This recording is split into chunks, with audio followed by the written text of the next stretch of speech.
The question is, are we listening? Most oftentimes we're not. We're not. And we say things like, well, I'm just not a good listener. Or I don't know what other people hear. I don't hear anything when I'm in a space. It's just quiet. There's nothing else to be heard except maybe the HVAC system. Right? Or other people talking or some outside disturbance. But when we talk about listening to a space, we're not talking about the sound of the HVAC or some people talking or the tea kettle going off in the kitchen, right? What we're talking about is being present to the energy, being present to the essence, being present to what is.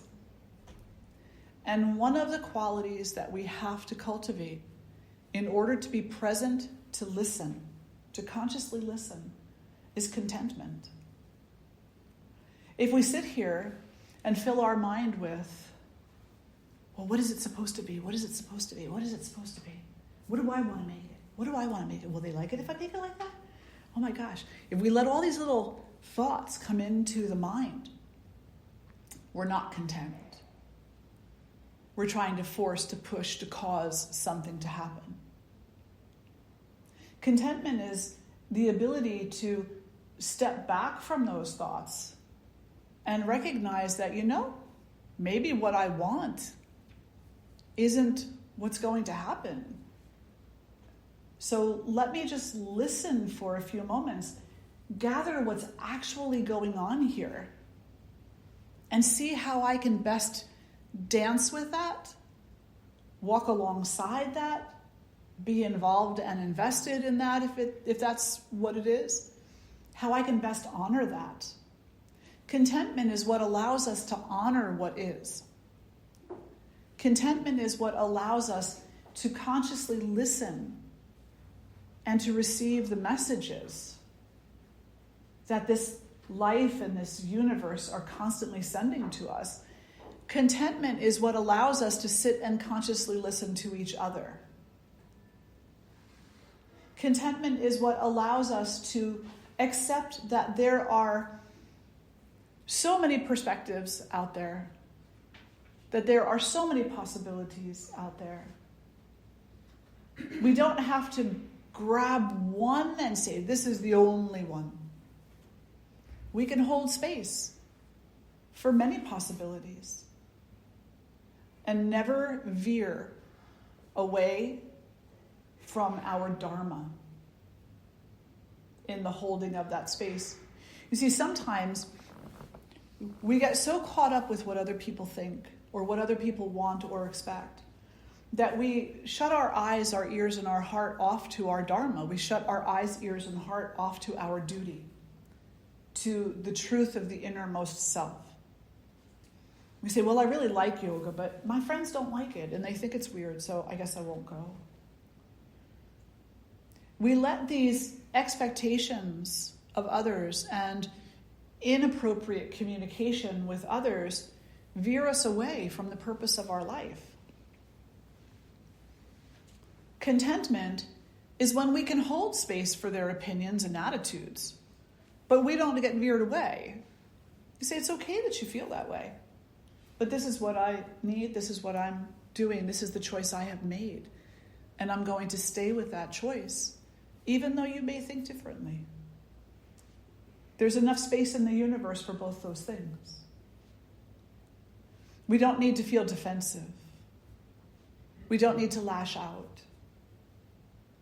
We don't need to waste our energy on little tiny things that pile up into what appears to be mountains. So one of the other things that contentment does, and I'm kind of starting in the middle of the conversation and then I'll back up. One of the beautiful things that contentment does is that it teaches us how to conserve our energy so that when we do need to have a reaction, when we do need to be activated, when we do need to take some kind of action, we have the energy to do so and to do so effectively. Rather than coming at it from a place of, I'm already so fatigued. I'm already so chaotic in my mind. I don't see things clearly, and now I'm just kind of lashing out in the dark, right? My husband and I, many years ago, we were in this little town in New Jersey called Spring Lake. And it's actually Interlaken, which is the lake in between Spring Lake and Belmar, but anyway, or Spring Lake and Avon. So there's this lake, and it's not very big. It's probably an acre, maybe, but it's a long, kind of kidney-shaped lake. And there's this bridge that goes over it. And we were down in Belmar having dinner one night, and we said, let's go down and walk by the lake. It's such a beautiful night tonight. And so we did, and we were like, let's walk over the bridge. It's such a pretty night. It's like a full moon. And, we thought we were just in a moment. It was just such a loving, loving moment. And so we walked halfway across the bridge, and we stopped, and we're looking at the stars, and we're looking at the moon, and we're looking at the lake, and it's a very quiet night, and I turn around to look into his eyes, and it's a very romantic moment, okay? And he's about to give me a kiss, and I looked at him, and I said, "Duck and run!" And we're swatting away all of these spiders. There were nests upon nests upon nests of spiders. It was like their breeding time or something, I don't know. But the big orb spiders, right? And so we're running, and we're getting hit in the face with webs and spiders, and we're lashing out in the dark. Just panicking. Just trying to get away. We fell on the ground laughing. It was so horribly funny, and also frightfully so. But that's what we're like a lot of the time as humans, right? We're lashing out in the dark. In that moment, we knew what we were lashing out at, potentially. Many, many spiders, and when I say hundreds, I'm not exaggerating.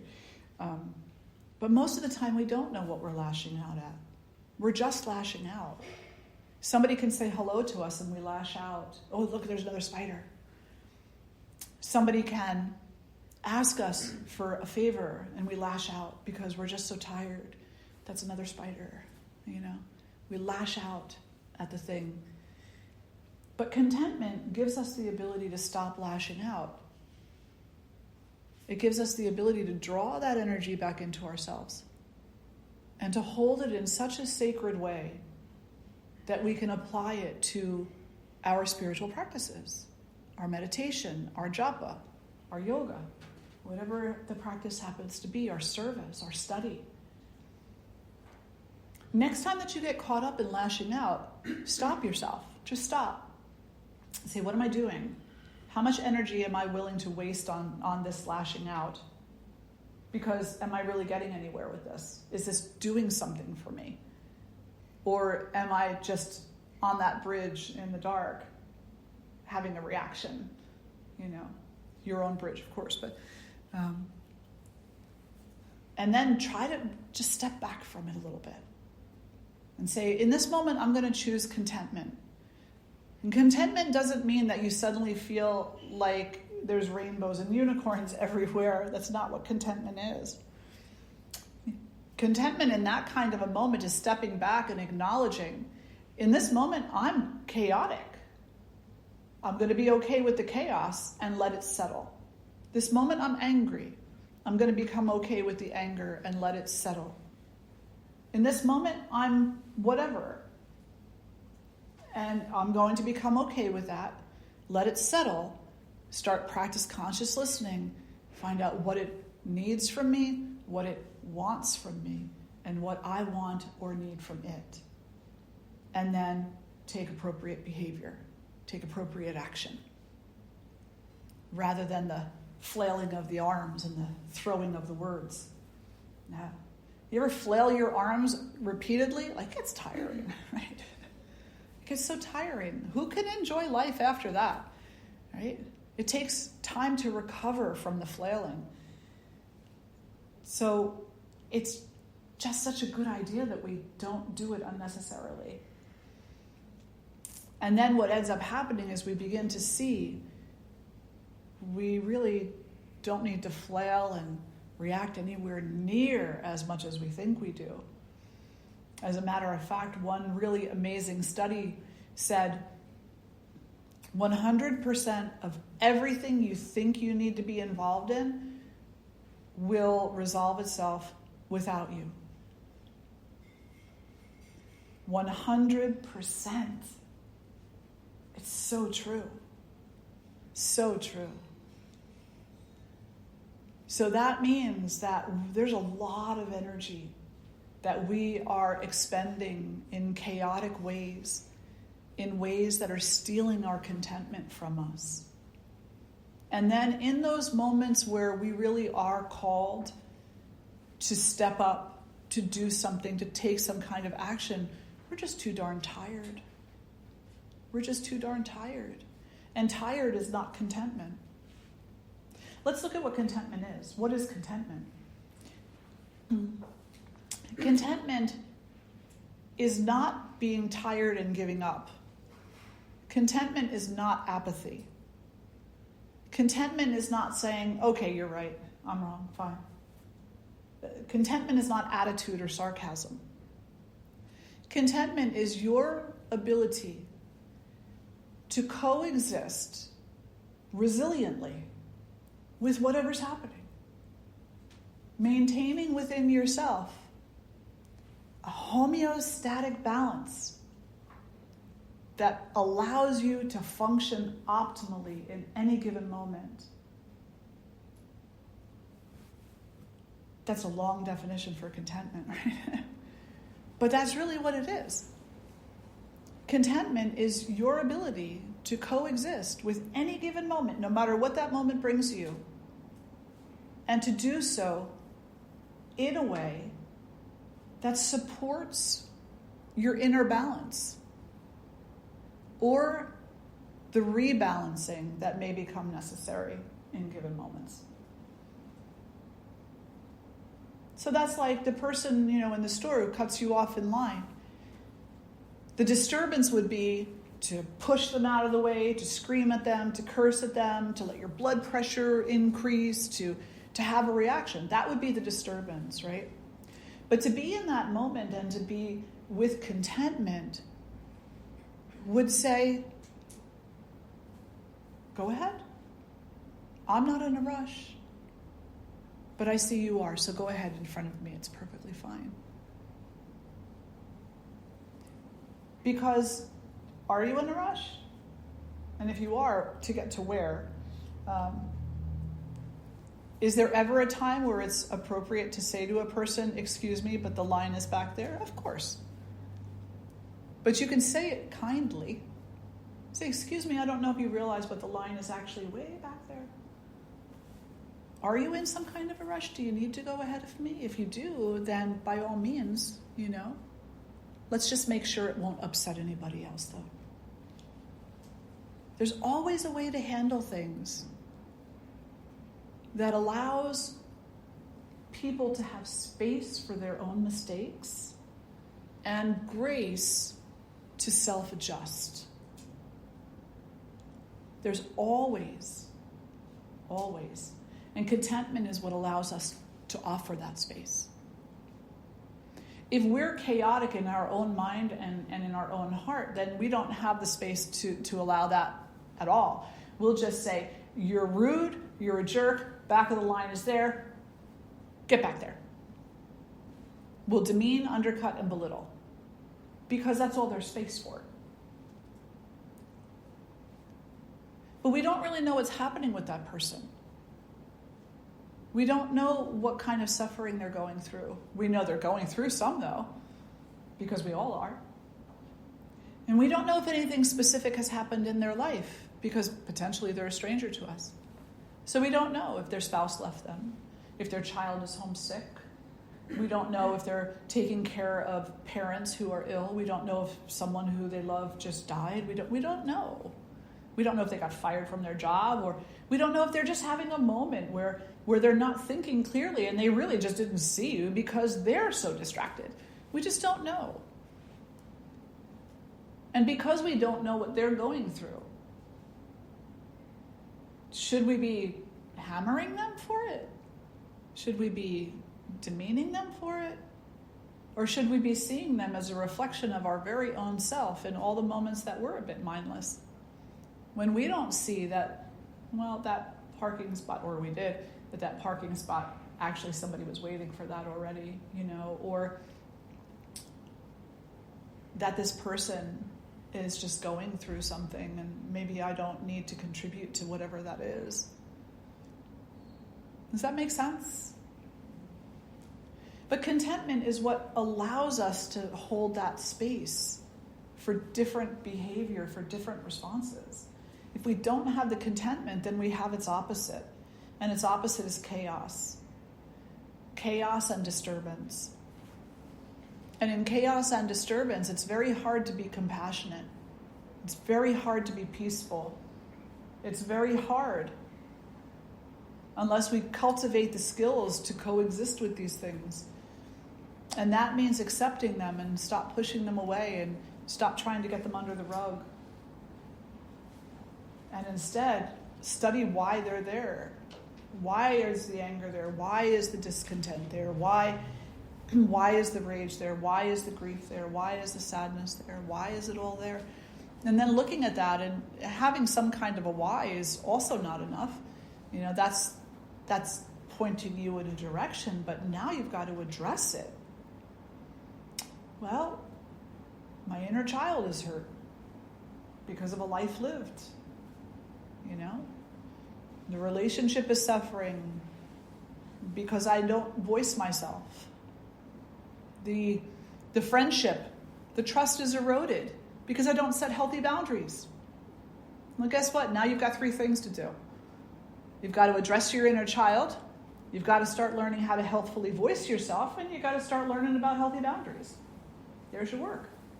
And as you adopt that work, you'll find that over time it will bring you deeper and deeper contentment because you will know that you're cultivating the skills to take good care of yourself. You'll know that you're cultivating the skills necessary to support the optimal functioning of this body and mind rather than letting it run amok in chaos. In class, I mentioned that contentment is like the mortar that holds the bricks together when you're building something, right? Those people who can go to the beach and or the river and pick up those river stones and stack them in such amazing, crazy ways, and they stay there, like with no mortar. You ever see that? Right? Why can they do that? If I tried to do it, I don't think it would work. But why can they do that? Is it because they know exactly how to place the stone? They're all different stones. They got all different nooks and crannies and pieces missing and different sizes and different weights. So what is it that this person has in the moment that they're creating this thing, that they're able to make it stay? They have contentment. Contentment in what they're doing, no matter how tedious it appears, no matter how difficult it appears, no matter how many times the stone falls, they continue with the contentment. They see it as a process. But for those of us who, are just kind of learning about the importance of contentment, we can look at contentment as the mortar that's necessary to hold those bricks together to build something. Without the mortar, it's so easy to just knock it over. Contentment is the mortar or the intention, right? So for those people who build those beautiful river stone sculptures, contentment is the ingredient that holds them together. And every once in a while, someone will walk down the path and they'll knock it over. Would you call that a content person? No.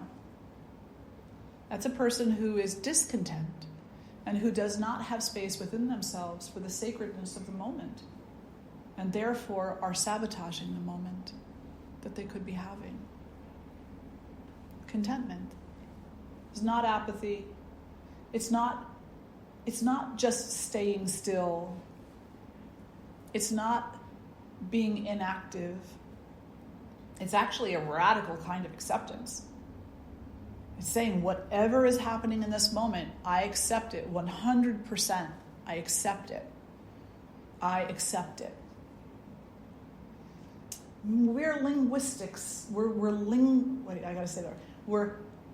linguistic creatures.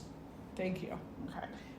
We really focus on our words a lot in the West, in the United States, around the world, of course. But for us, we say something like, for contentment, we need to accept it 100%. And the hair on the back of people's neck will go up. So be like, I ain't accepting anything that I don't like. But the problem is, when you're discontent, you don't like anything. Therefore, you will accept nothing. And you will find pleasure nowhere. Enjoyment nowhere. By saying, I accept all of this 100%, what we're actually saying is, this is what's happening. If I deny what's happening, then I won't know what I should or shouldn't be doing. I'll just be flailing in the dark, lashing out at whatever happens to be in front of me, around me, behind me. I'll be wasting my energy. I'll become fatigued. That fatigue will lead me to a state of illness, physically and mentally. Significant disturbance. And then when something amazing does come, I won't know it. Because I'll be blind with rage. I'll be blind with fear. I'll be blind. Amazing. Luisa Durgamaima, who some of you know, her daughter was down in Australia. Like, they went down there right when the pandemic started and stayed there for 18 months or something.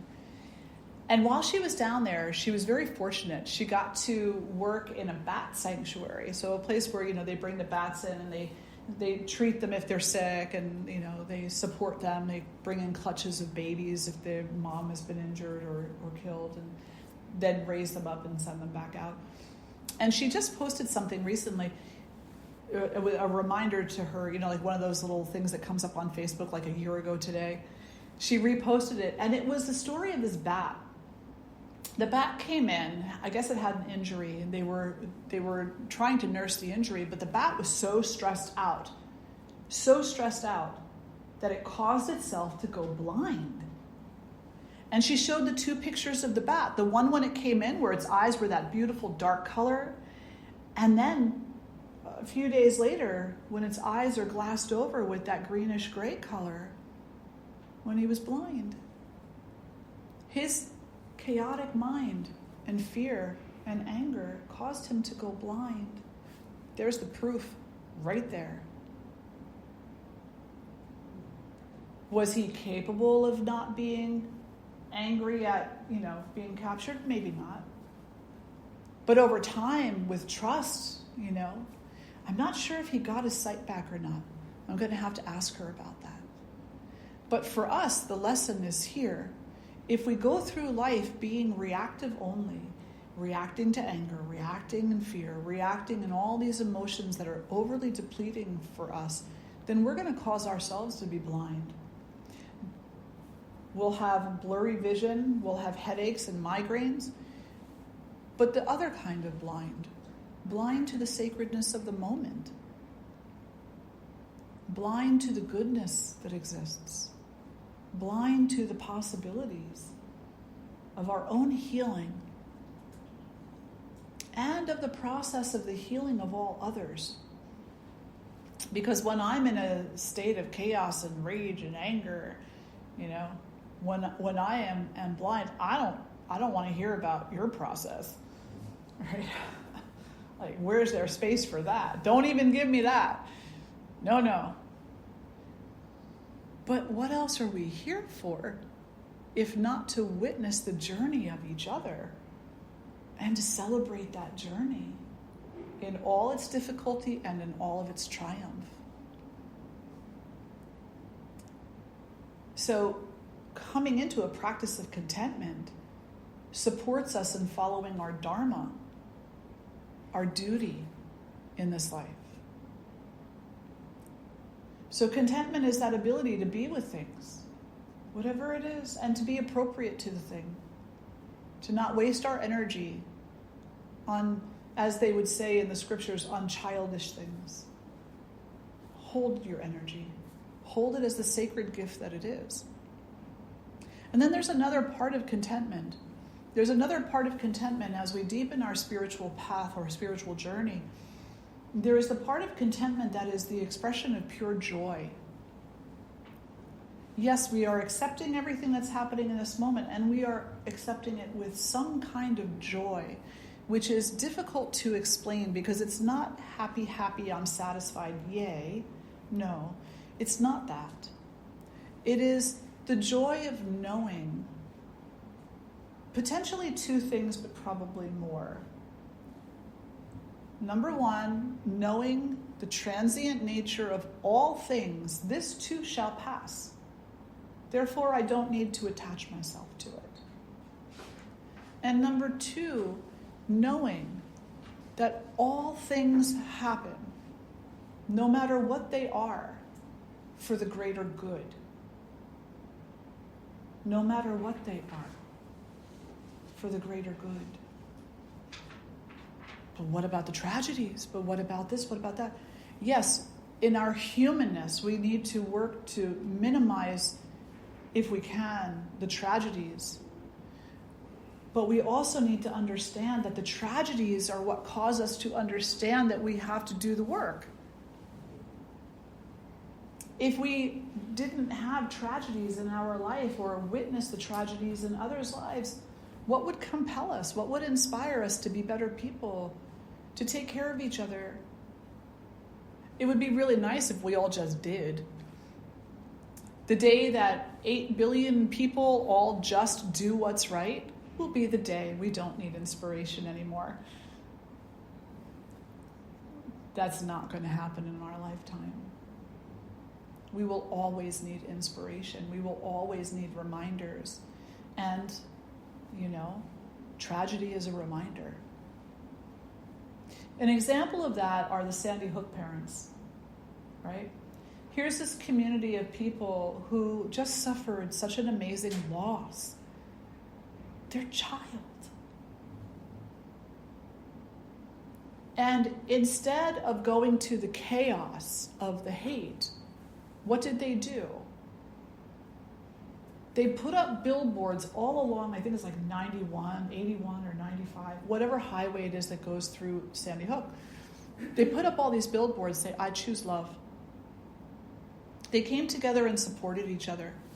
They said, we're not going to crucify this person who did this. He's already being crucified. He's being crucified in the media. He's being crucified by the people who are watching the media. He's being crucified in his own life because of the life he's lived that has brought him to this point of illness. So that's not what we're going to focus on. Instead, we're going to be inspired to make changes so that maybe this will never happen again. Maybe nobody will be able to walk into a school with an AR or whatever and kill 24 children. The tragedy is meant to inspire us to change in order to become better people. That's what the tragedy is for. To show up for each other. But when we're not existing in a state of contentment, it's very hard to do that. Instead, we look and we say, that's not my problem. That's not my problem. Or we'll use it as a defensive thing. We'll say, well, I'm not going to support you because supporting you means that I have to lose something. And that just turns the mind into greater and greater chaos. So really the choice when we're talking about contentment, when we're talking about Santosha is this. Do we want peace or do we want chaos? You can't really exist in both. You can exist peacefully alongside chaos, but you yourself cannot be the chaos and be peaceful. That's not possible. So when I hear people say, oh, I got it all under control, and yet they're bouncing off the walls like a super ball, I'm like, chaos has you under control. Completely. Well, this is just the way I live my life. But when we're stuck in that thought, and when we're stuck in the chaos, what we're actually saying to ourselves is, I'm blind to any other possibility. I've settled for this. I'm blind to any other possibility. You're like that little bat.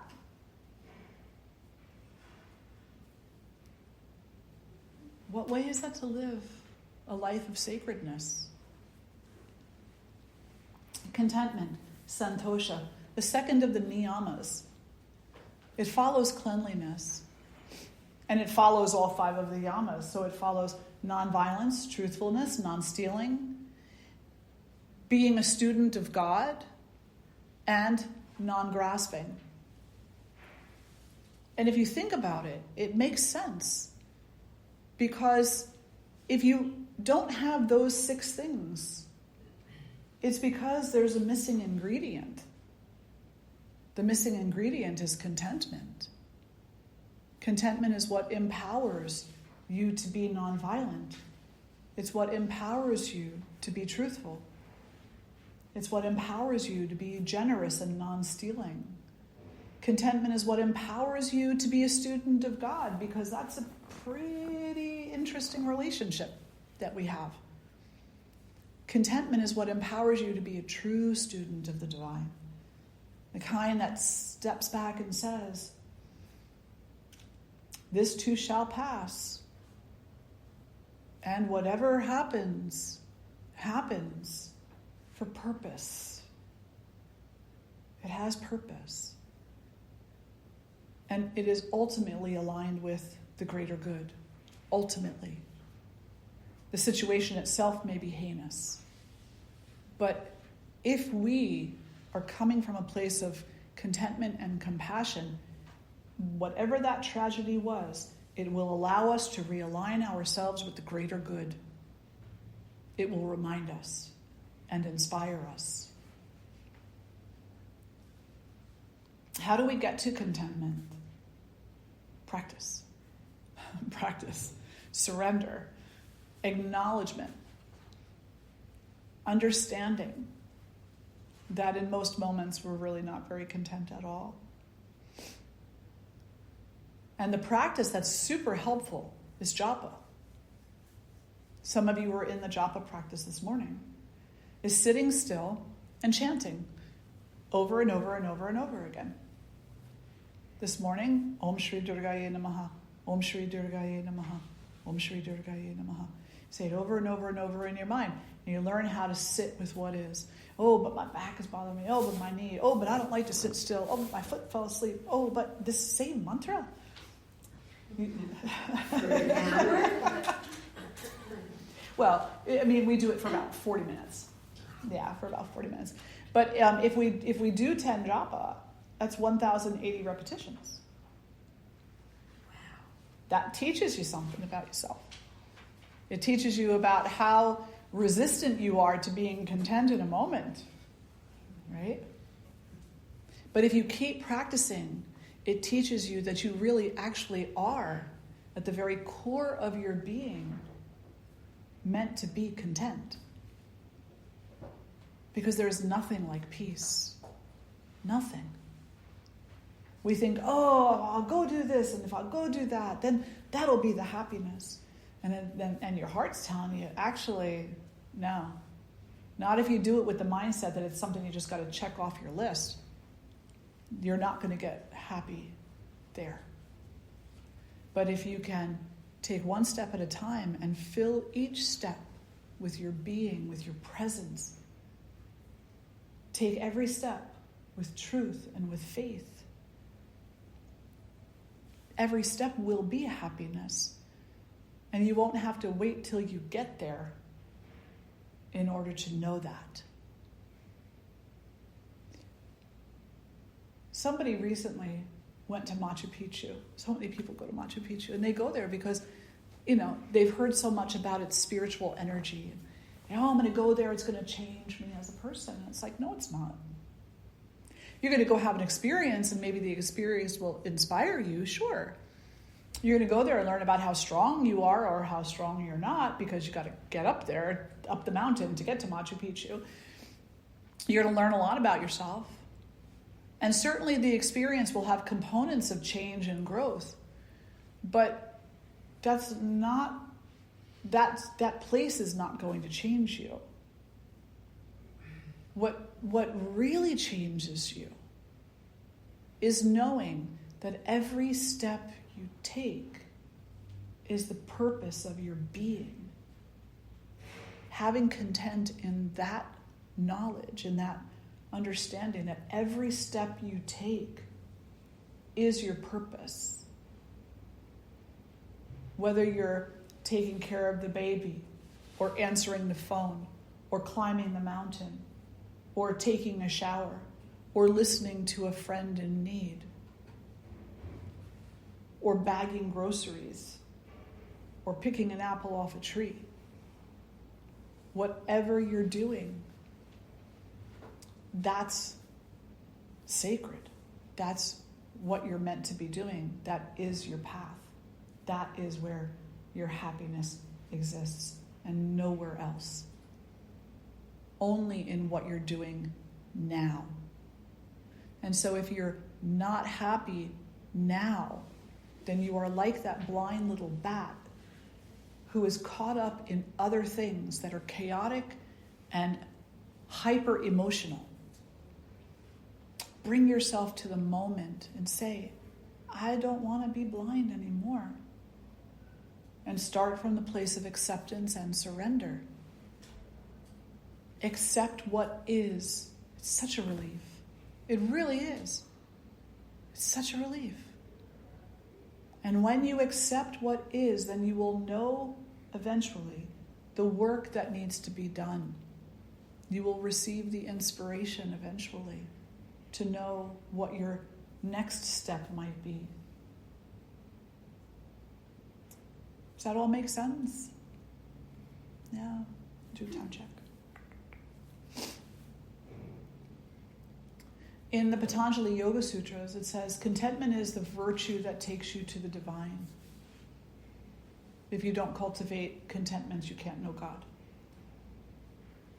Because you do too much, what's over there, what's over there, what's over there. You know, like, oh, shiny thing.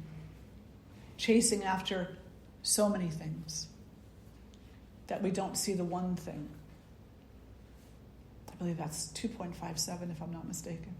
I could be wrong about that. Maybe 2.17.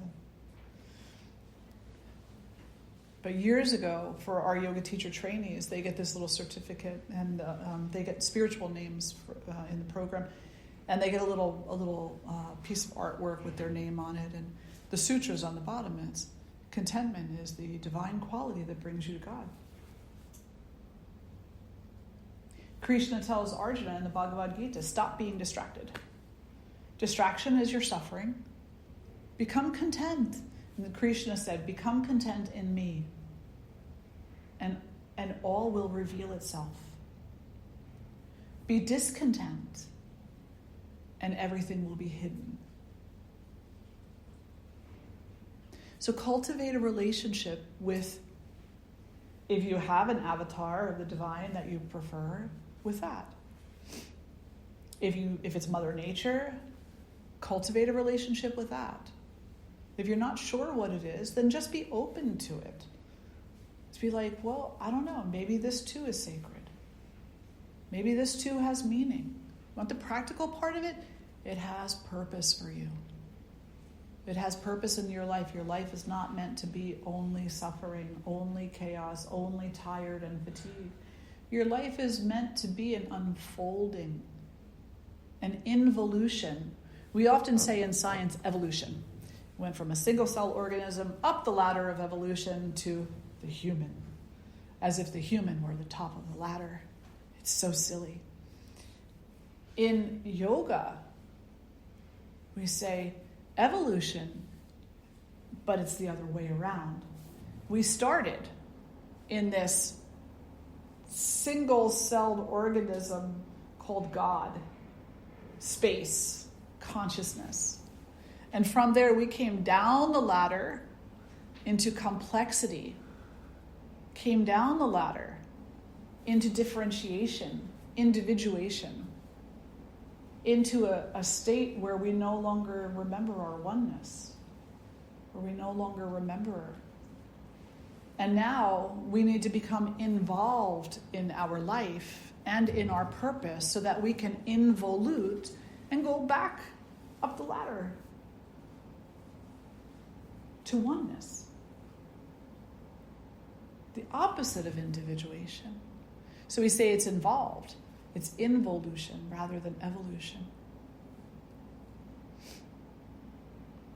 So what questions or reflections do you have? Yes, Carissa. So would you consider surrender to be a synonym for contentment? No, but I would consider contentment to be a necessary ingredient for surrender, and surrender to be a necessary ingredient for contentment. Yeah. But they are two things, two different things. Contentment is the mindset, on some level, that we bring to a situation. Surrender is the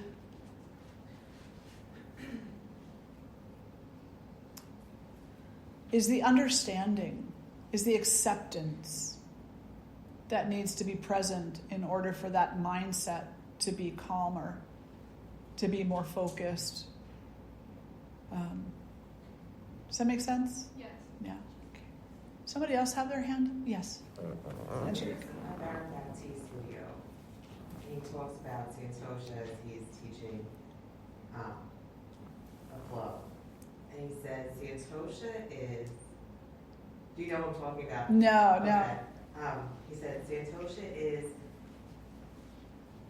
having contentment, and he pauses. He says, with an air of dissatisfaction. I'm like, it was just so, that in listening to you, it does not seem to encapsulate that. Contentment and dissatisfaction are polar opposites from each other. Well, Yeah. Maybe what he could have said, if I were looking at that, I would think there could have been better words to put there. That contentment allows us to see clearly where our work needs to happen, and then we simply do the work. Dissatisfaction leads us to a sense of, what's the use? What's the use? Dissatisfaction can also be an inspiration in some way, shape, or form to make change, but without the contentment there, or without the self-study there, then we're kind of lashing out, we're flailing, we're just grabbing at whatever is going to satisfy us. And satisfaction is a temporary state of being. It's one of those transient things that never lasts, right? And if you want proof of that, just think of the last time you went and got an ice cream cone. You went maybe over to what's the name of that ice cream place that's over in Wyomissing? Sweet Right. Yeah, one of those places, right? And they make this really beautiful ice cream cone. And it's got whatever toppings on it you want, and it's sitting so nicely on top of the ice cream cone, and you're very satisfied. You're like, this is great. Except it starts to melt. And you're wearing your new shirt. That satisfaction didn't last very long. You may still be enjoying to some degree the ice cream, but you're also thinking in your mind, oh man, I got to not get this on my shirt. So it's not a total enjoyment of what's going on.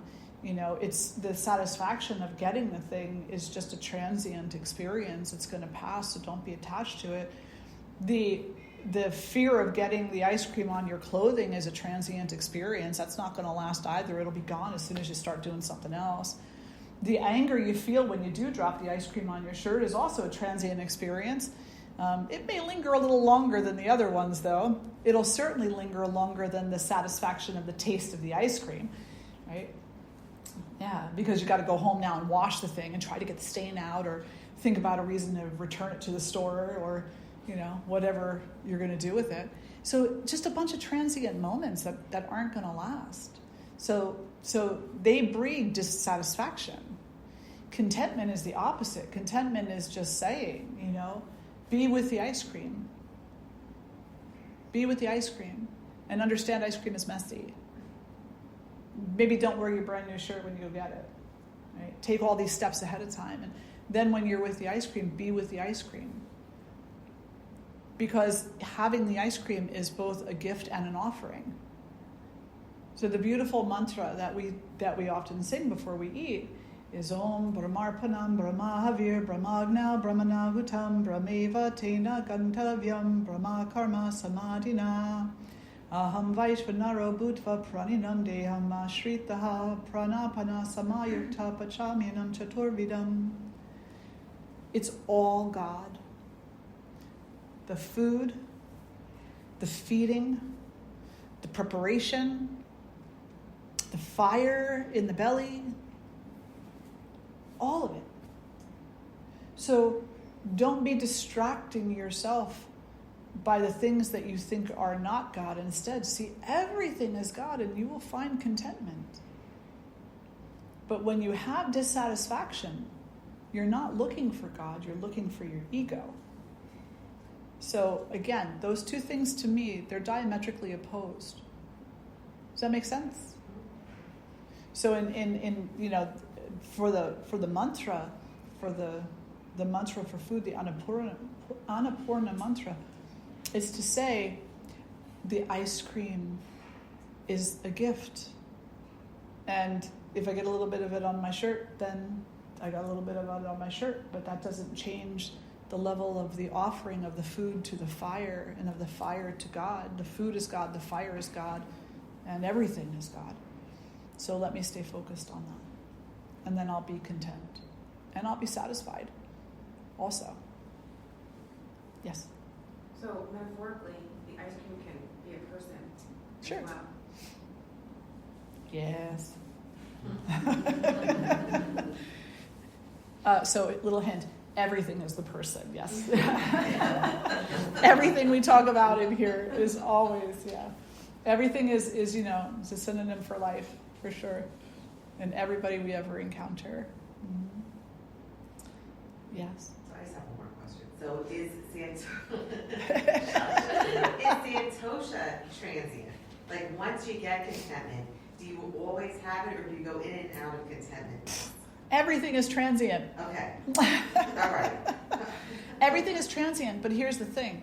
So we come knowingly into a practice of contentment where we're starting to actively look at what dissatisfaction is in our life and what satisfaction is. And we're working to surrender more and to accept more. And we have, in a 24-hour day, at 6 a.m. when I first opened my eyes, I had 1 second of contentment. At 4 p.m. and then again at 8 p.m. But the more that you practice it, the less space there is between the episodes of it. We keep coming back to it more often. And it's absent less often. And eventually it's there more of the time than it's not. Will we still be susceptible to forgetting contentment? Of course we will, because we're biological beings living in a physical, manifested world where things are constantly changing. So it's very much a battle. It's very much an ongoing practice. But the more we practice, the more we will be present to its possibilities. Yes, what did you want to ask, Stephanie? Sort of just thinking about progress and that each moment is our purpose and it's not about the end or the outcome. That just really helps me because I used to be so much more about like checking things off my list and like never really experiencing anything, never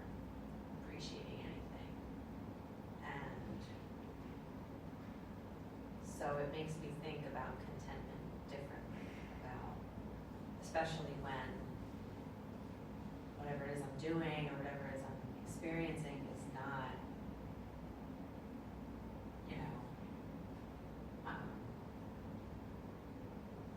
that moment doesn't bring me joy, or it's not, it's, I'm angry and I'm just gonna sit with the anger and like be okay with it. Like I think of my kids, like I have transient moments of them. And it's like, Yeah. but at least now I can actually have that of like, this is so nice, and then the next moment comes and it's not as nice, but it's okay. It is, and it's hard to keep my mind right there and not, like I think when things are not pleasant, I go to, well, at least we'll be doing this soon. Like we'll move into that and this will be over, thank God, Yeah. I don't know, I don't have a question, I'm just sort of like pondering all of this, and I like that it makes me think about just staying in the moment. It's not about what I expect or what I want, and just that I feel like the more I get away from that in all of my life, that if I do this, this will happen, it's so much easier to be detached and to be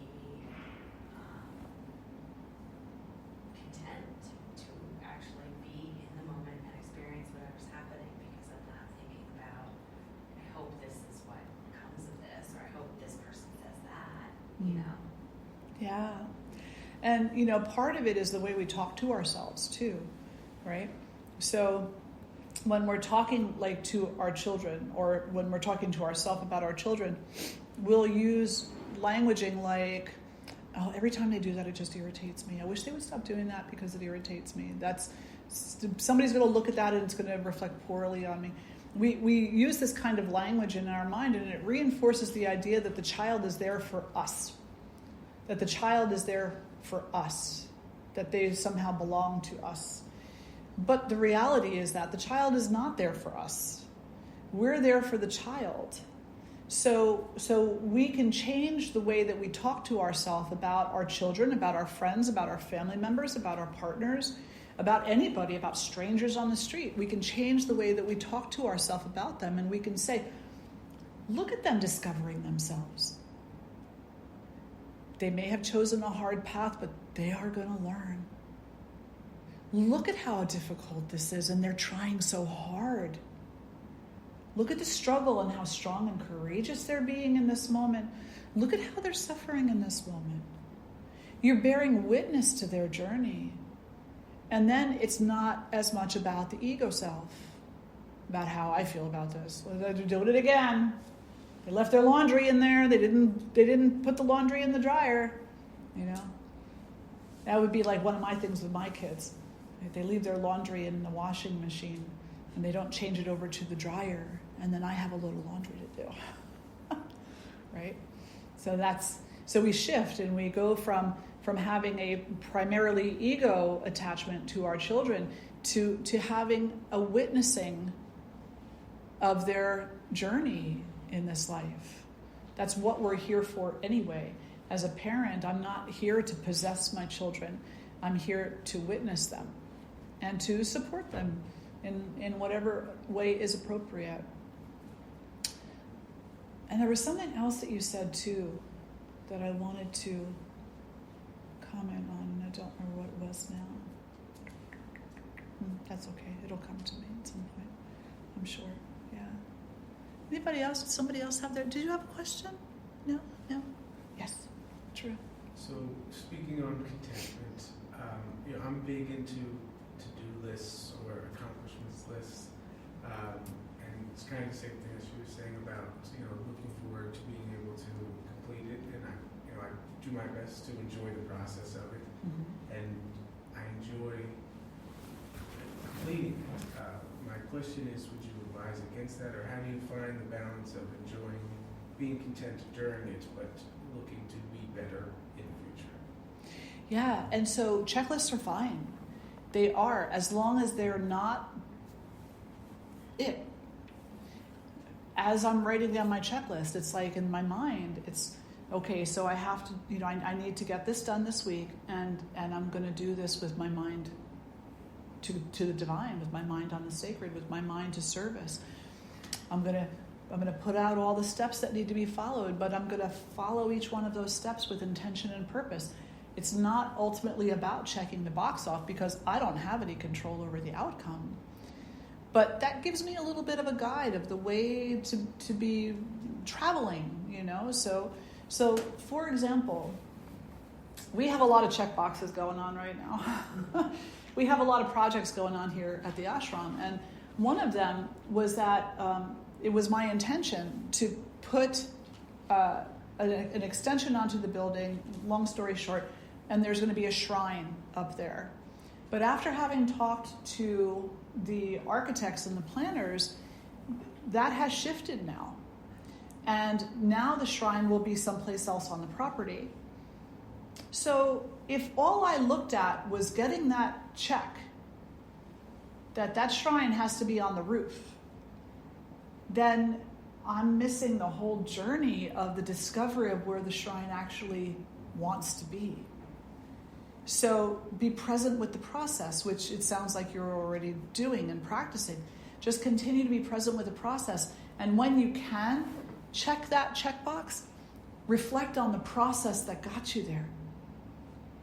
And then have gratitude. Be like, this is an offering. This too is an offering. This all is an offering. Yeah.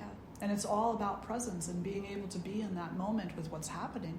Even if you do have an end goal, goals are okay as long as they're not the be-all of everything that you do. Like, well, I just gotta get through this so that next Thursday I can run the marathon. No, that's the way incidents and accidents happen. Is because we're not present. You're training for the marathon next Thursday? That's wonderful. Go ahead and train for the marathon next Thursday. But every single training is in and of itself an experience to be had and to be respected and to be honored.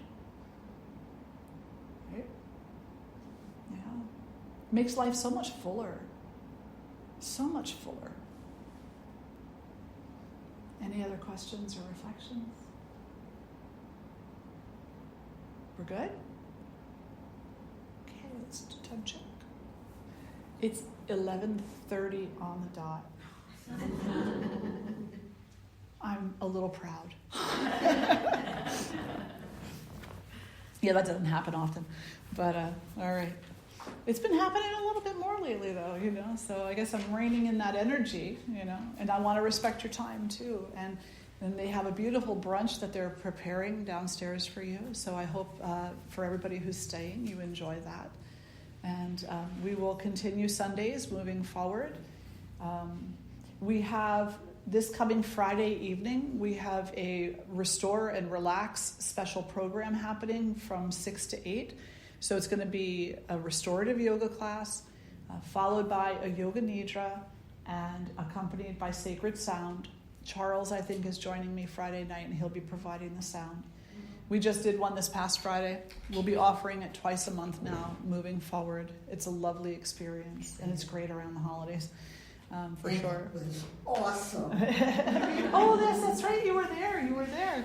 So there you go. It was awesome. It was incredible. It was my first time. Can I jump Go in? right ahead. It was my first time for restorative yoga. I don't know if I was the one or not, but one of us was snoring, and I do think that it was me. I'm not sure. There were a few. But it was awesome. Oh, that's so good. I'm so glad to hear that. It was. Yeah. It's a very healing practice for sure. Brings a lot of restoration to the nervous system and quietness to the mind. So a lot of practice of contentment in a very peaceful way. So if you're around and, that's something that you're interested in. And we will also be expanding our offerings in the coming weeks a little bit. We do have Sunday morning japa now at 8 o'clock. So that's about 45 minutes of chanting followed by silence. And then the typical Sunday morning classes as well. I'm really grateful to have you all here. It's nice to have the doors open again and to be gathering in person like this. So So thank you all for being here. Let's sit up tall and we'll close the eyes.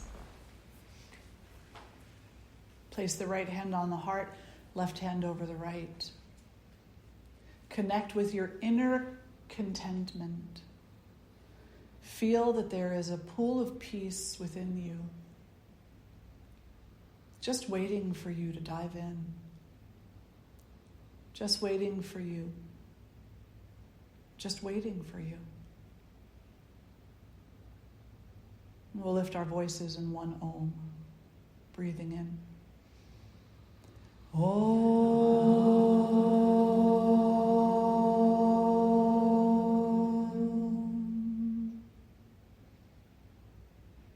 Hari Om. Namaste. Jai Mata Di. Thank you all for being here today. Enjoy your lunch. It's really yummy.